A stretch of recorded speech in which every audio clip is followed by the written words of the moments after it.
আগামী ৩০ আগস্ট ২০২৪ রোজ শুক্রবার সকাল ১০টায় বৈষম্যমুক্ত নবম পে স্কেল সহ ৭ দফা দাবিতে শাহবাগে শান্তিপূর্ণ অবস্থান ধর্মঘটের ঘোষণা দেওয়া হয় আজ জাতীয় প্রেসক্লাবে।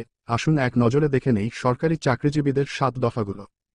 প্রথম দফা, বৈষম্যহীন নবম পে স্কেল বাস্তবায়নের লক্ষ্যে পে কমিশন গঠন করতে হবে।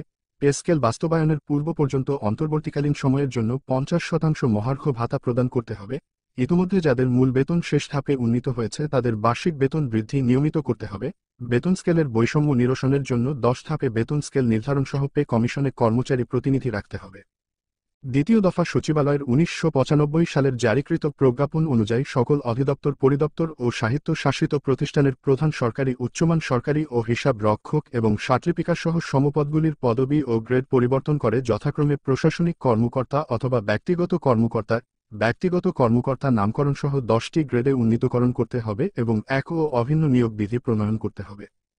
তৃতীয় দফা, ২০১৫ সালে পে স্কেলের গেজেটে হারণকৃত ৩টি টাইম স্কেল সিলেকশন গ্রেড পুনর্বহাল সহ বেতন জ্যেষ্ঠতা পুনর্বহাল এবং সকল স্বায়ত্তশাসিত প্রতিষ্ঠানের গ্র্যাচুইটির পাশাপাশি পেনশন প্রত্যাবর্তন সহ বিদ্যমান গ্র্যাচুইটি অথবা অনুতোষিকের হার ৯০% এর স্থলে ১০০% নির্ধারণ ও পেনশন গ্র্যাচুইটি ১ টাকার সমান ৫০০ টাকা নির্ধারণ করতে হবে।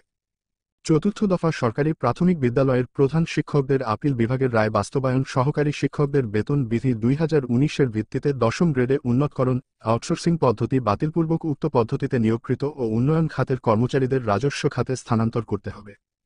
পঞ্চম দফা, ব্লক পোস্টে কর্মরত কর্মচারী সহ সকল পদে কর্মরতদের পদোন্নতি বা ৫ বছর পর উচ্চতর গ্রেড প্রদান করতে হবে।